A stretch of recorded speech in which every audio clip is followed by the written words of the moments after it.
जय हिंद दोस्तों। हाल ही में भारत सरकार की ओर से एक नोटिफिकेशन जारी की गई थी। इस नोटिफिकेशन के माध्यम से भारत में विदेशों से आने वाले कुछ इलेक्ट्रॉनिक उपकरण पर प्रतिबंध लगा दिया गया था। यानी कि अब आप इन इलेक्ट्रॉनिक उपकरणों को विदेशों से आयात नहीं कर सकते हैं। इसके बाद जो इंडस्ट्री के तमाम लोग थे सरकार के इस निर्णय का विरोध करने लगे। बहुत व्यापक स्तर पर विरोध होने लगा और इसी को देखते हुए सरकार ने कुछ समय के लिए इस पूरे निर्णय को टाल दिया है।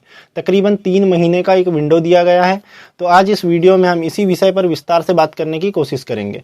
मेरा नाम है कुंदन और आपका स्वागत है कुंदन गौतम EDU की इस नई वीडियो में। तो चलिए वीडियो की शुरुआत करते हैं और सबसे पहले वीडियो की रूपरेखा को समझ लेते हैं। तो वीडियो में सबसे पहले हमने न्यूज़ यानी खबर की बात की। खबर को जानने के बाद हम सरकार के निर्णय की बात करेंगे और सरकार के इस निर्णय को जानने के बाद हम यह जानेंगे कि सरकार ने इस तरह का कोई डिसीजन क्यों लिया है। इसके बाद में ये भी जानने की कोशिश करेंगे कि सरकार के इस कदम के इम्प्लीकेशन क्या क्या हो सकते हैं। भारत की जो फॉरेन पॉलिसी है, भारत की फॉरेन ट्रेड पॉलिसी है, उस पॉलिसी पर सरकार के इस डिसीजन का क्या प्रभाव पड़ सकता है। और अंत में एक सवाल पर भी बात करेंगे और सवाल जो होगा वो एक दिवसीय परीक्षा की दृष्टि से महत्वपूर्ण होगा और आप कमेंट बॉक्स में सवाल का जवाब दे सकते हैं। इसके अलावा ये जो पूरा विषय है मुख्य तौर पर सामान्य अध्ययन से जुड़ता है। आप इसे सरकारी नीतियां एवं हस्तक्षेप और भारतीय अर्थव्यवस्था जैसे खंडों से भी जोड़कर देख सकते हैं। तो चलिए वीडियो की शुरुआत करते हैं और सबसे पहले सरकार के इस डिसीजन को, सरकार के इस निर्णय को जानने की कोशिश करते हैं। तो हाल ही में भारत सरकार की ओर से विदेश व्यापार निदेशालय यानी कि director general of foreign trade द्वारा एक नोटिफिकेशन जारी किया गया है। अब यहाँ पर ये जो director general of foreign trade है, ये मुख्य तौर पर व्यापार एवं वाणिज्य मंत्रालय के तहत काम करता है और इस पूरे विभाग का प्राथमिक काम यह है कि भारत में जो विदेश के माध्यम से आयात और निर्यात होता है, उस आयात और निर्यात को लेकर नियम बनाया जाए, उसको रेगुलेट करने की कोशिश की जाए। तो ये वाला भारत सरकार के तहत जो विभाग है विदेश व्यापार निदेशालय, इस पूरे विभाग ने इलेक्ट्रॉनिक उपकरणों को लेकर एक नया नोटिफिकेशन जारी किया है, जिसने नोटिफिकेशन में कुछ स्पेसिफिक इलेक्ट्रॉनिक उपकरणों के आयात पर उन्हें विदेश से लाने पर प्रतिबंध लगा दिया गया है। इसमें कौन कौन से उपकरण शामिल है? तो इसमें मुख्य तौर पर कंप्यूटर शामिल है, जो हमारे पर्सनल कंप्यूटर होते हैं। इसमें लैपटॉप शामिल है। इसमें ऑटोमेटिक तरीके से चलने वाली जो डेटा प्रोसेसिंग मशीन्स होती है वो शामिल की गई है और इसमें माइक्रो प्रोसेसर कंप्यूटर शामिल किए गए हैं तथा मेनफ्रेम कंप्यूटर्स भी शामिल किए गए हैं। तो यह जो तमाम उपकरण है, अब इन उपकरणों को आप विदेश से नहीं मंगवा सकते हैं। इनको विदेश से मंगाकर भारत में बेचना बहुत ज़्यादा मुश्किल हो गया है। लेकिन यहाँ पर सरकार ने कुछ एक्सेप्शन भी दिए हैं, कुछ अपवाद भी दिए गए हैं। क्या क्या है, अपवादों की भी बात करते हैं।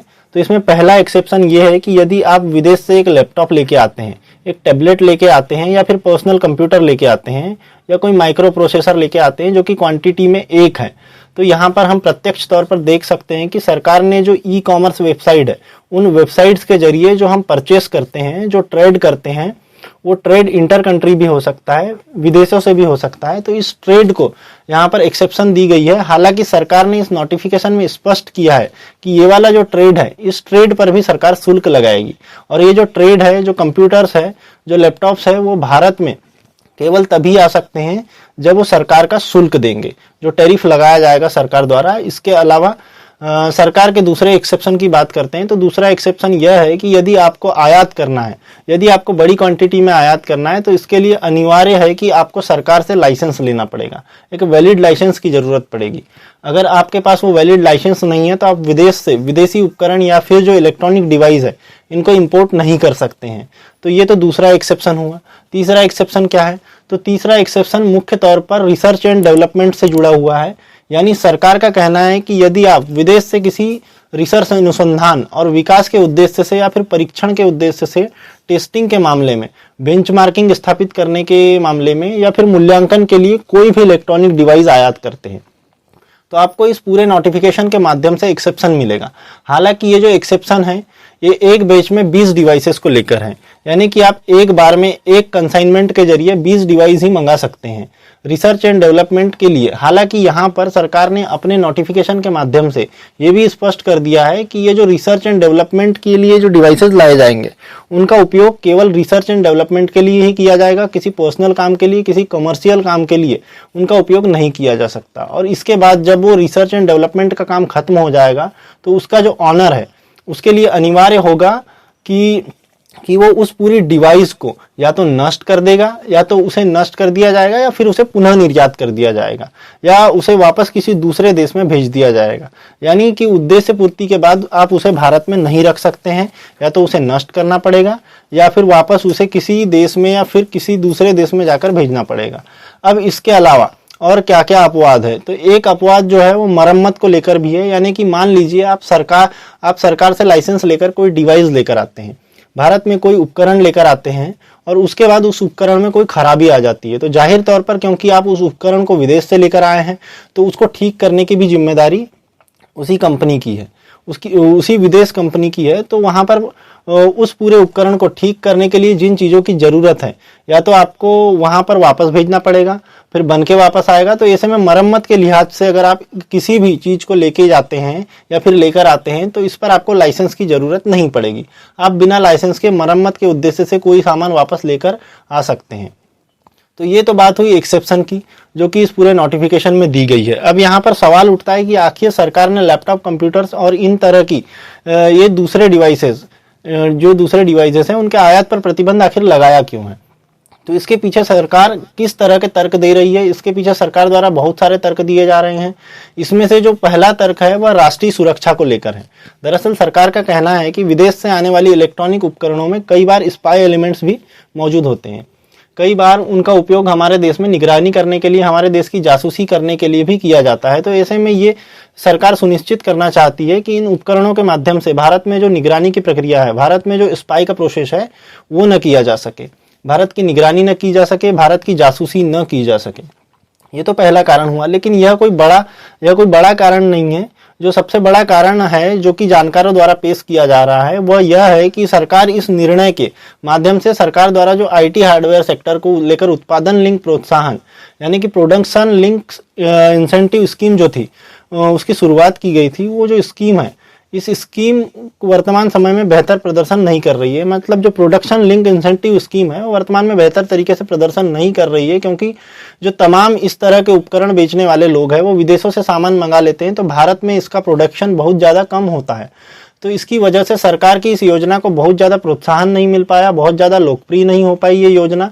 तो ऐसे में सरकार चाहती है कि इस पूरे नोटिफिकेशन के माध्यम से कंपनियों को, जो भी तमाम कंपनियां हैं इस तरह के उपकरण जो बेचती है, उन कंपनियों को भारत में घरेलू स्तर पर, डोमेस्टिक लेवल पर उत्पादन करने के लिए प्रोत्साहित किया जा सके, ताकि एक तो वो इस योजना का लाभ उठा सकेगी, और इसके माध्यम से भारत में जो घरेलू उत्पादन होता है, उस उत्पादन की क्षमता में भी बढ़ोतरी होगी, लोगों को रोजगार मिलेगा, भारत की अर्थव्यवस्था है उसमें बढ़ोतरी होगी। जाहिर तौर पर सरकार एक दूरदर्शी कदम के तौर पर देखा जा सकता है। इसके अलावा इस योजना की बात करें तो मुख्य तौर पर इस योजना को सरकार ने साल 2021 में शुरू किया था, और साल 2023 मई, यानी कि मई महीने में पूरी योजना को दोबारा से रिवाइज किया गया था। उसका बजट जो डिसाइड किया गया था वो 17,000 करोड़ रुपए, जो कि फेज 1 था उससे तकरीबन दुगना था। तो ये इस पूरी योजना की बात हुई। इसके अलावा कई जानकारों का ये भी कहना है कि सरकार की इस पूरी नोटिफिकेशन का एक लक्ष्य ये भी है कि चीन से हमारे देश में जो इलेक्ट्रॉनिक उपकरणों का आयात होता है, उस आयात पर भी कुछ हद तक रोक लगाई जा सके, क्योंकि पिछले कुछ सालों में भारत में जो आयात होता है, उस आयात में खास तौर पर जो इलेक्ट्रॉनिक सामान का जो आयात है, जैसे कि लैपटॉप हो गया, कंप्यूटर हो गया, मोबाइल हो गया, इस तरह की चीज़ों का जो आयात है वो लगातार बढ़ता जा रहा है। पर अगर आप आंकड़ों पर नज़र डालेंगे तो आंकड़े भी कुछ इन्हीं तमाम तर्कों की गवाही देते हैं।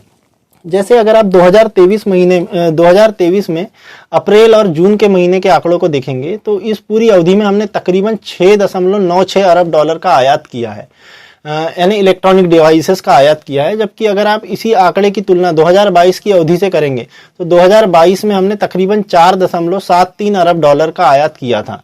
तो जाहिर तौर पर पिछले एक साल में बहुत ज़्यादा बढ़ोतरी देखने को मिली है। और ये जो बढ़ोतरी है, इस बढ़ोतरी में जो अधिकांश हिस्सेदारी है वो हिस्सेदारी चीन की मानी जा रही है। यानी चीन हमारे देश में बहुत ज़्यादा इलेक्ट्रॉनिक उपकरणों का निर्यात कर रहा है, जिसकी वजह से अक्सर ये भी आशंका जाहिर की जाती है कि चीन इन बहुत सारे इलेक्ट्रॉनिक उपकरणों का उपयोग भारत में जासूसी के लिए भी कर सकता है। तो जाहिर तौर पर यह भारत की राष्ट्रीय सुरक्षा के लिए एक बड़ा सवाल पैदा करता है।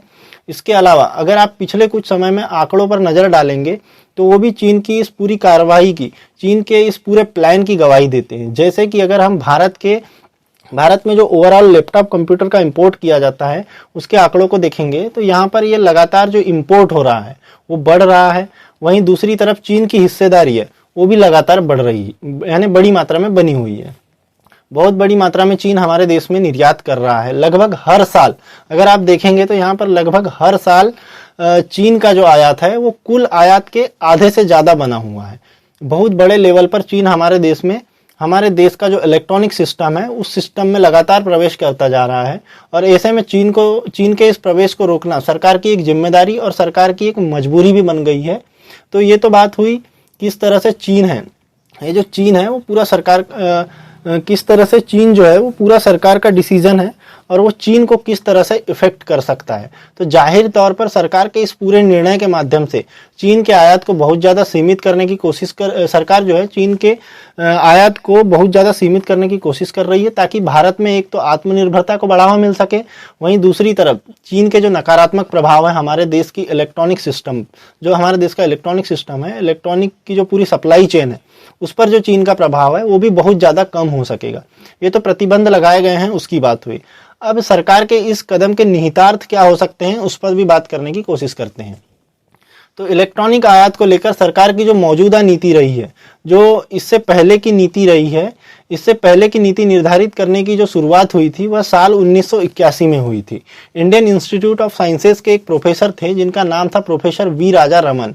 इनकी अध्यक्षता में एक समिति बनाई गई थी। इस समिति ने मुख्य तौर पर भारत में कंप्यूटर यानी कि जो इलेक्ट्रॉनिक हार्डवेयर डिवाइस होता है उसके आयात पर सरकार को कुछ रियायतें देने की सिफारिश की थी, कुछ छूट देने की सिफारिश की थी, क्योंकि इससे पहले सरकार की नीति ये थी कि सरकार मुख्य तौर पर आयात पर प्रतिबंध लगाती थी। आयात को बहुत ज़्यादा रिस्ट्रिक्टेड किया जाता था, उसको बहुत ज़्यादा रेगुलेट किया जाता था। क्योंकि वो समय तक भारत सरकार की एक कंपनी हुआ करती थी, एक सरकार के स्वामित्व वाली कंपनी थी जिसका नाम था भारतीय इलेक्ट्रॉनिक्स निगम लिमिटेड, जो मुख्य तौर पर भारत में इलेक्ट्रॉनिक डिवाइसेस का निर्माण करती थी।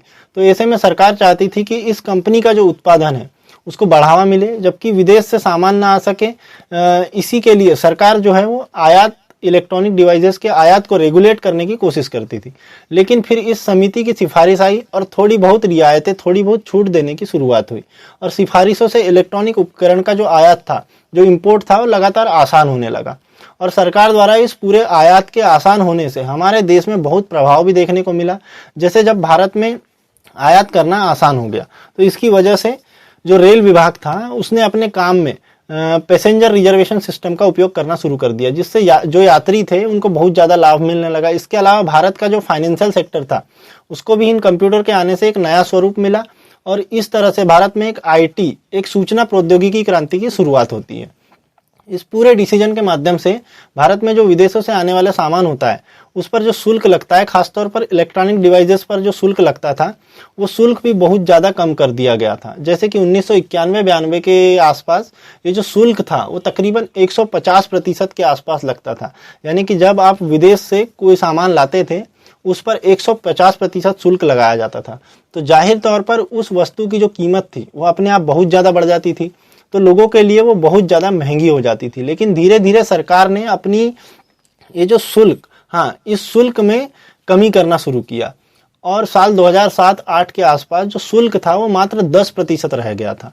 तो इस तरह से सरकार ने अपनी जो इलेक्ट्रॉनिक जो डिवाइसेस हैं उनके आयात की पॉलिसी थी उसको बहुत ज़्यादा नरम बना दिया था, उसको बहुत ज़्यादा आसान बना दिया था। लेकिन अब पिछले कुछ समय से लगातार सरकार इस पॉलिसी को और स्ट्रिक्ट बनाने पर जोर दे रही है तथा 2016 के बाद लगातार आयात शुल्क में वृद्धि की जा रही है और एक बार फिर सरकार ने इलेक्ट्रॉनिक डिवाइसेस के आयात पर प्रतिबंध लगा दिया है, जिसके माध्यम से हम कह सकते हैं कि सरकार लगातार अब इलेक्ट्रॉनिक डिवाइसेस को लेकर संरक्षणवादी नीति की ओर बढ़ रही है, जो कि हमें भारत की आज़ादी के आसपास देखने को मिली थी।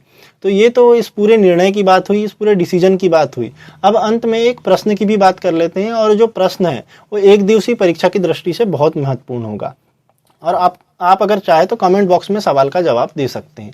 आज का हमारा प्रश्न है कि विदेश व्यापार निदेशालय भारत सरकार के किस मंत्रालय के तहत काम करता है। हमारे ऑप्शन है, ऑप्शन ए विदेश मंत्रालय, ऑप्शन बी गृह मंत्रालय, ऑप्शन सी वाणिज्य एवं उद्योग मंत्रालय, ऑप्शन डी कार्मिक प्रशिक्षण विभाग। तो आप कमेंट बॉक्स में सवाल का जवाब दे सकते हैं। मुझे उम्मीद है इस वीडियो में जिन बिंदुओं पर बात की गई है वो आपको समझ में आएंगे, और यदि आपके प्रश्न पत्र में इससे जुड़ा कोई भी सवाल आता है तो आप उसे आसानी से हल कर सकेंगे। इस तरह के अन्य वीडियो को देखने के लिए आप हमारे चैनल को भी सब्सक्राइब कर सकते हैं। इसके अलावा यदि आप इस वीडियो का PDF चाहते हैं तो इसकी PDF आपको हमारे टेलीग्राम ग्रुप पर मिलेगी, और टेलीग्राम ग्रुप का लिंक जो है वो आप जानते हैं वीडियो के डिस्क्रिप्शन में होगा। तो ग्रुप से जुड़ना बिल्कुल भी ना भूले। तो मिलते हैं आपसे अगले वीडियो में, तब तक के लिए धन्यवाद।